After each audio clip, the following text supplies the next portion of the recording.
Hi, in this episode we will talk about why we need cosine and sine, and we will talk a little bit about trigonometry and how we can go all the way from relating lengths and angles to waves, and how we can see that the cosine and sine can work together to basically be the building blocks of any wave, which is very, very important in electromagnetism, in analyzing brain signals or any kind of signals or anything that can take a wave like shape. So this is really showing how cosine and sine are very important for doing this.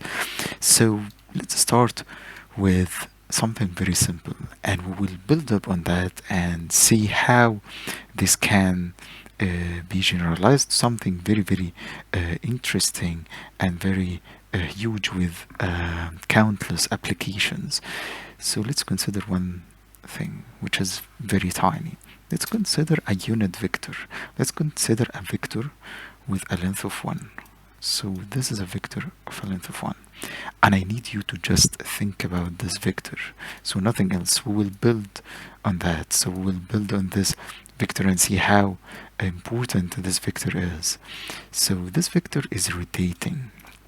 Okay, so now we have two pieces of information. We basically have a vector of unit length, length 1, and it's rotating inside a circle. This circle is a unit circle. So basically the vector is like the radius of this basic circle. Okay, I'm gonna go now to Matlab and show you an animation that I made, and from this animation I would need you to focus on some parts of it, and we'll talk gradually about it and see how this reflects on the benefits or the importance of cosine and sine, and also cosine and sine waves. So I'm gonna play the animation now, and by the way, if you are using Matlab, or you can find it online and put the code, feel free to use this code. I will put this code for free to anyone who wants to try it, and you can play with these variables. So basically we have like the amplitude of the signal, the time points, the sampling rate, and the number of cycles that we need for every second, and a phase shift. I would recommend to just leave the phase shift at 0, because we don't want to play with the phase shift between cosine and sine. And by the way, just a very important thing, it's tiny. So a cosine wave is actually a sine wave that is phase shifted by pi over 2. So it's a complement. That's actually the name, the actual name of the cosine. It's a complement to the sine wave. So it's just a sine wave that is phase shifted by pi over 2. So anyway, back to the animation, and we can see this animation. Let's see how it looks like. Okay, so I would need you to focus on one thing in this animation, which is this vector. So this is the vector. So just ignore all of this, ignore the waves and ignore everything. Okay, so this vector is the vector that I'm talking about. So this vector is just a unit length. This is a length of 1, and it's rotating inside of this unit circle. Okay, and there is something important in this, because now we are interested in the length of projecting this vector on the x-axis and the y-axis. Okay, so let's think about this. So I'm gonna wait for this vector to go to, let's say, 60 degrees. So it's making an angle. Okay, it's making an angle with when it's rotating like that, and here I'm just putting this in degrees, not in radians, and we can see that now the vector is making 60 degrees. So this is our angle. So okay, let's actually take this and try to work a little bit on this shape. Okay, so you can just take it like so, and let's remove this, put our shape, Okay, let's edit this a little bit. So that's our rotating vector, right? So right now we know that our vector is making 60 degrees. That's the angle to the x-axis, right? And we can extract some very nice information from this. Okay, so first of all, we have a projection on the x-axis, which I put in the code by this blue little circle. So that's at the end of it. And there is a projection to this vector on the y-axis, which is represented by this blue circle. So let's say that we are converting this into a triangle like that. So we'll have this length on the x-axis and this length on the y-axis. Okay, now there is something interesting, which is we have seen our small triangle, right? But what will happen if we just fix this angle of 60 degrees and we extend this triangle like that? Okay, we extend our triangle like that. Okay, we find something interesting, which is that the ratio of the adjacent divided by the hypotenuse of this bigger triangle would still be the same. Okay, that's interesting. So let's make this even bigger. Let's make it like that. And we find the exact same thing, that the ratio when we divide this adjacent by this huge hypotenuse, it's the same. So what this means, let's call this ratio a chair, okay, equals adjacent divided by the hypotenuse, okay. So right now we have a piece of information that is really important. When we increase the length of this, it's proportional to the increase of the length of this, and also the angle is controlling this ratio somehow. So this angle right here is very important in this ratio, because we said that we would name this anything, right? Because this is, but now this is important because this is the chair of 60. Okay, so this is relative to this degrees, because if you change this angle, then the triangle of course is going to be different. So let's say right now that we have this formula right here saying that we get the chair of 60, okay, and it's represented by getting the adjacent divided by the hypotenuse, and it doesn't matter how you increase the length of this triangle, how if you make it bigger, if you make it smaller, it doesn't matter.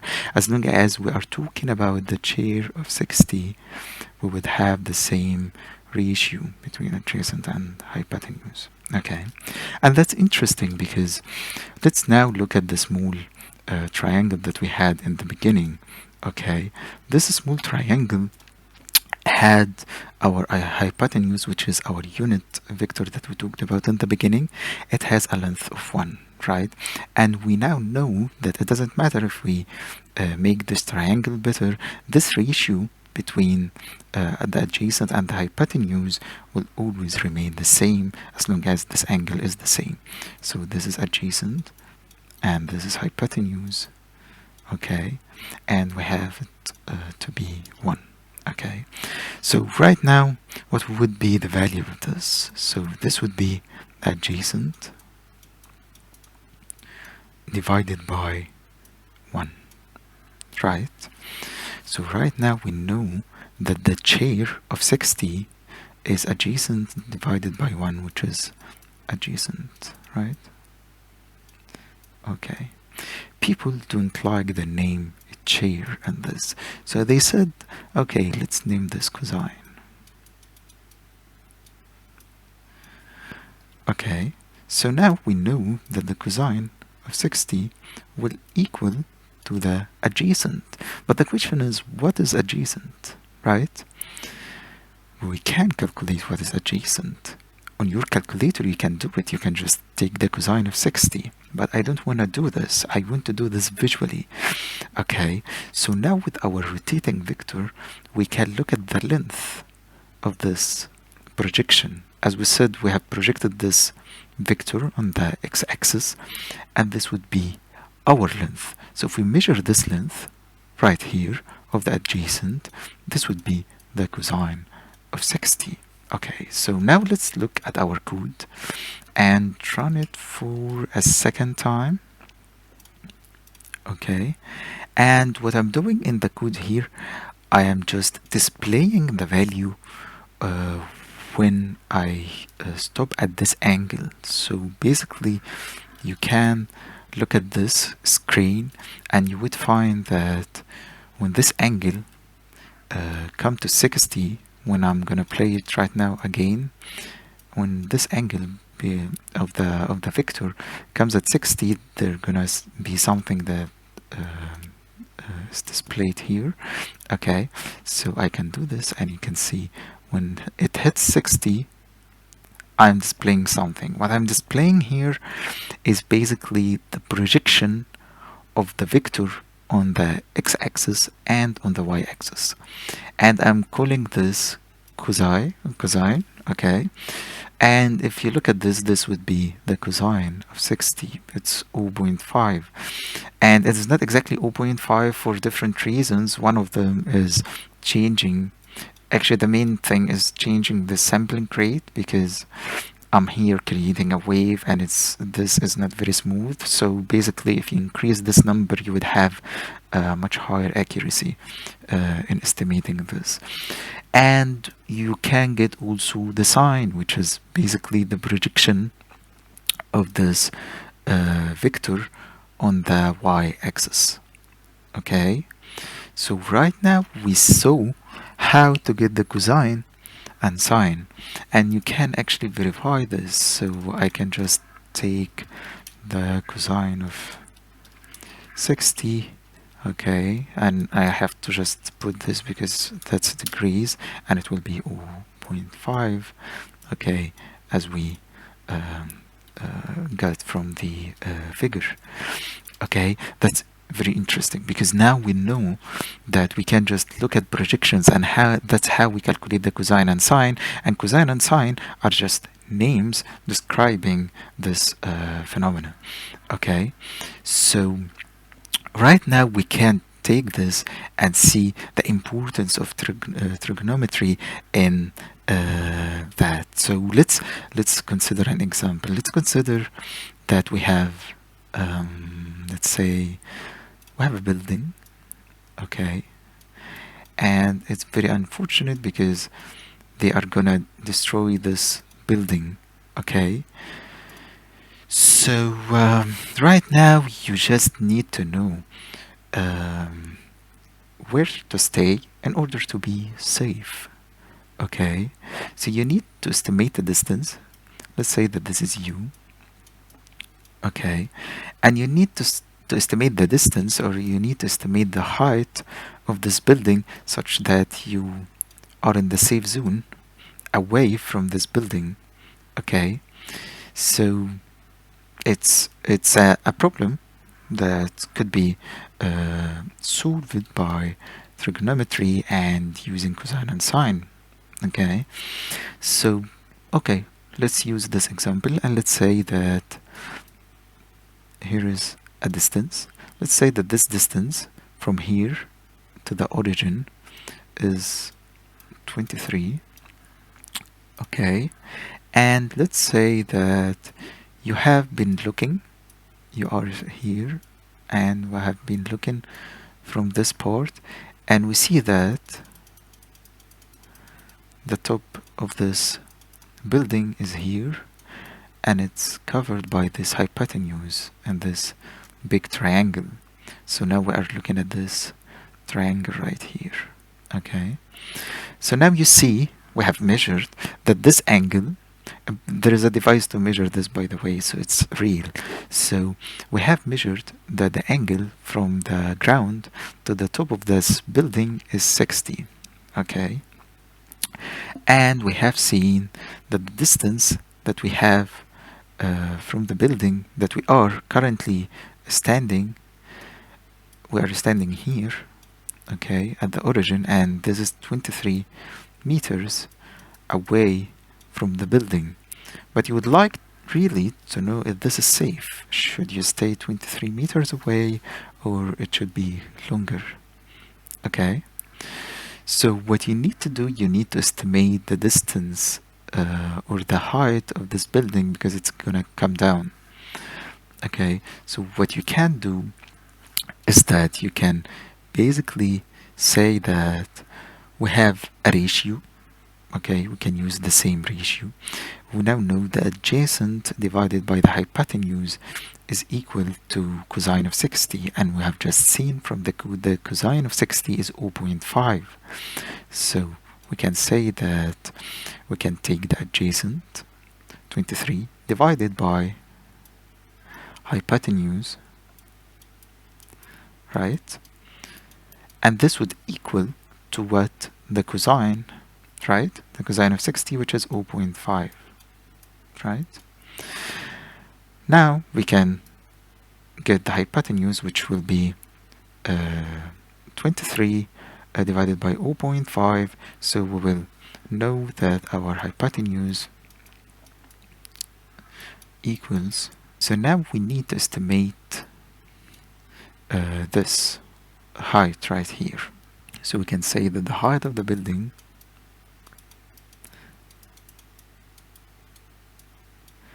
so this divided by the hypotenuse equals something else, right? So this is now the ratio on the y-axis divided by the hypotenuse. So this is now not defined by the cosine but defined by the sine. As we said, the projection of this on the y-axis is the sine.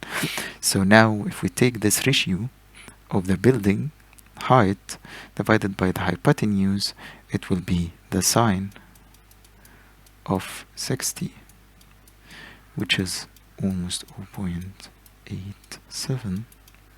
Okay, so if we take this ratio right now and we just substitute 46, it will be easy to calculate the height of the building, right? And if we do this, we can now calculate the height of the building, and this should be almost 40 meters. So right now you know that you weren't in the safe zone, that you are taking a huge risk and you are gonna die basically, and you should stay away from the building by at least, let's say, 41 meters to be safe. So you said, okay, let's move here. Okay, this is just a very small application for this, and just relating like the length and the angles, and it's very important to know that all of this was coming from just a unit vector very safely rotating inside a unit circle. Okay, how can we extend this and talk about the progression of this vector and talk about waves? How does a wave really relate to all of this, right? Okay, so what I'm doing in this visualization, and I need you to know, is that a wave is actually this vector but just projected on one of the axes.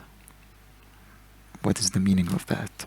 So a cosine wave is just this exact same vector, and it's always projected on this x-axis representing the cosine. So basically when the vector was here, the cosine will be 1. Okay, let's wait a second and think about this. So we basically took this, okay, and we can look at this now and say, okay, what will happen if our vector is here? So you can just look at this. When your vector is here and it's unit length and it's making an angle of 0, the cosine will be, as we said, the projection on the x-axis, so it will be 1, because this is a unit circle, and this will tell you that the cosine of 0 equals 1, right? So let's move and take this vector, so the projection on the x-axis will be smaller than 1, right? So you started from 1. Let's have another axis just representing the cosine, and this is a wave. Why is it a wave? Because your vector is not now is not static now. It's actually moving.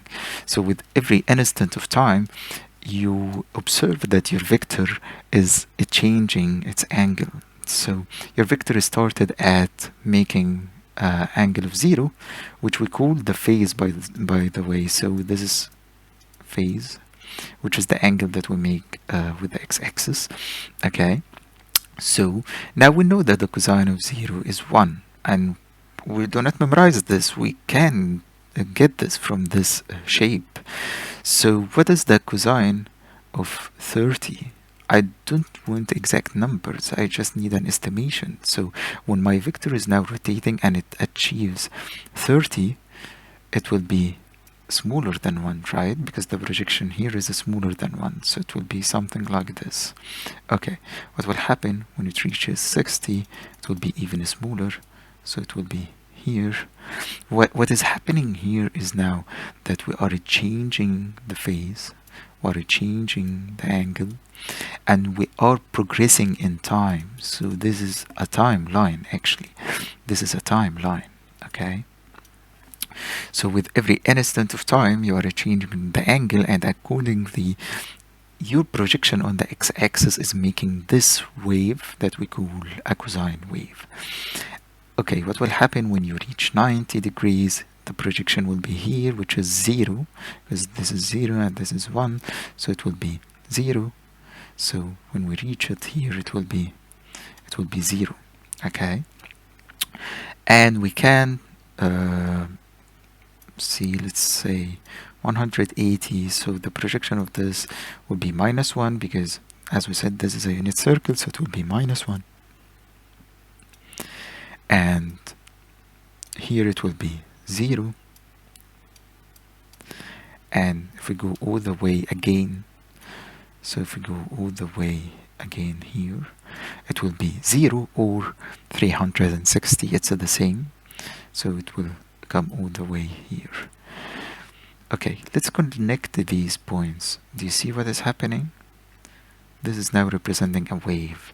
So when this vector is rotating with very precise steps, with very small steps, we can estimate this kind of wave, which is a cosine wave. And from this you can say that the cosine of 0 is 1. So this is 1, and this is 0, and this is -1. So the cosine of angle 0 is 1. The cosine of 90 is 0, and so on. So you can even look at this and put the actual phase values. So you can put 0. Here you can put 90, or you can put pi over 2, and here you can put pi, and here, let's say, here you can put 2 pi. Okay, so now to our code, and I would need you to think about the projection that we have just seen of the cosine wave. And here I am making a signal, basically a wave that has 1 hertz frequency, which means that we got 1 cycle per second. So this is time. So when we reach 1, we will be completing a whole cycle of a cosine wave. And this is the projection on the sine dimension, which is the y-axis. So basically we would think about this whole projection again, but instead of projecting this on the x-axis, we would be projecting this on the y-axis. If we do so, we will take the first value, which is when the vector was here. When the vector was here, the projection on the y-axis will be 0. So we'll be starting from here. And when the vector is here, the projection on the y-axis is 1, right? So it will be here. And if we continue, it will look like that. So it will be a wave like that. It will be a sine wave like that, okay? And this actually shows that there is a 90 degrees phase shift between the cosine and sine.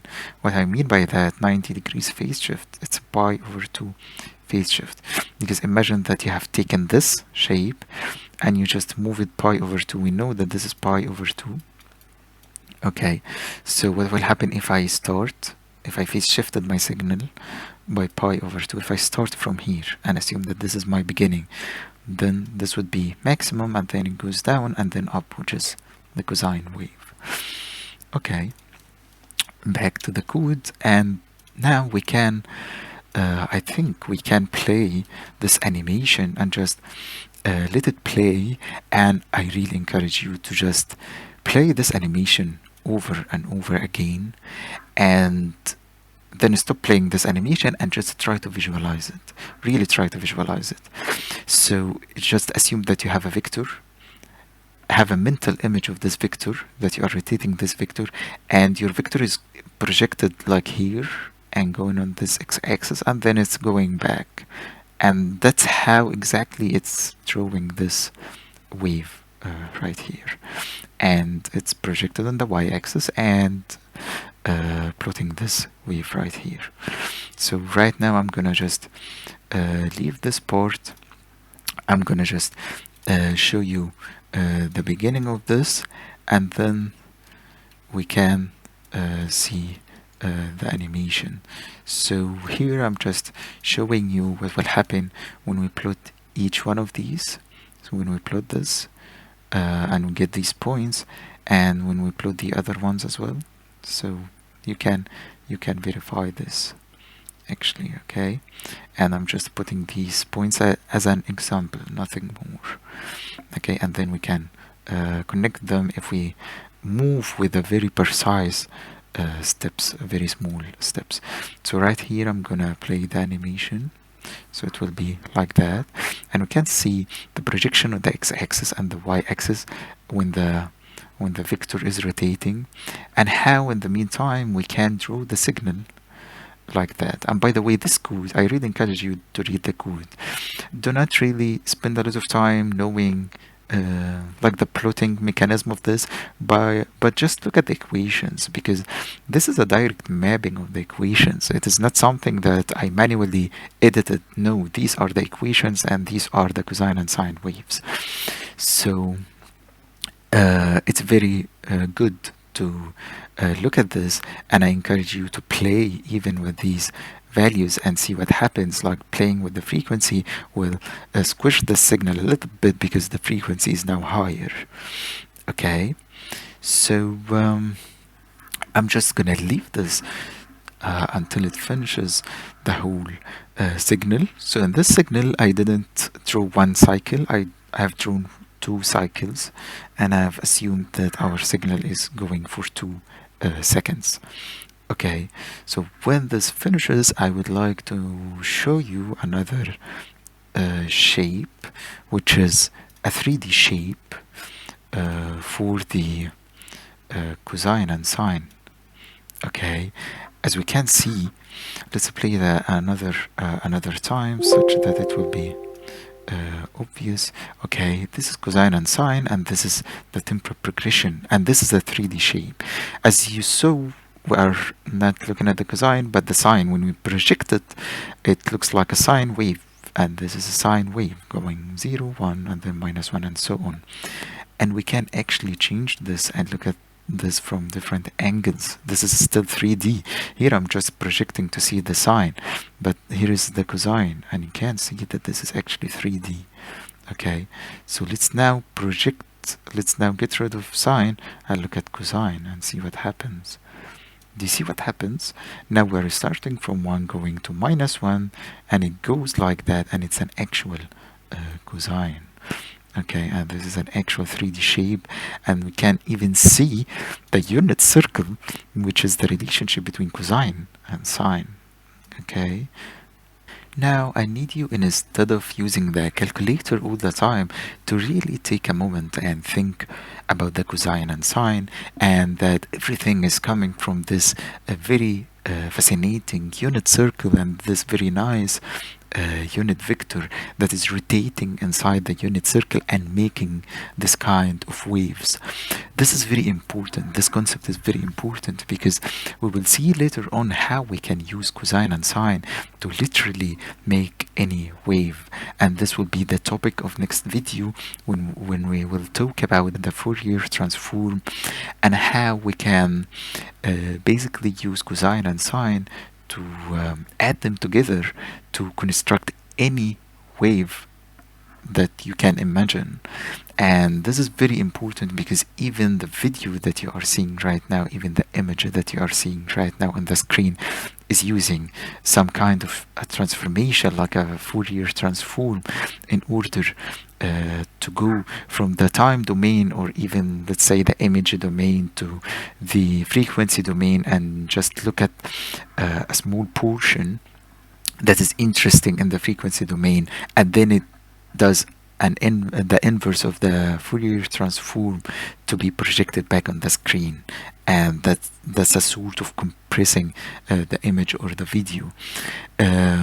We will talk about the Fourier transform in the next video, and we will see how to do this in Matlab, and I think it will be very interesting because this will be relevant to a lot of fields actually, because that's relevant for brain signals to estimate temporal and spectral dynamics of the brain waves and other signals, and even images, or whatever the application that you can imagine.